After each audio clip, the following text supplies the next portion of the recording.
بتدور أحداث الفيلم في إطار كوميدي حوالين فرد أمن بيحلم إنه يكون بطل زي جيمس بوند،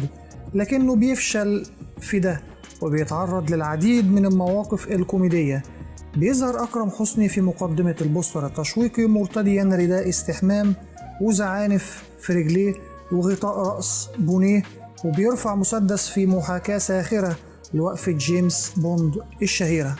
وشفنا في البرومو مطاردات في البر والبحر وتحديات خطيرة بيواجهها العميل صفر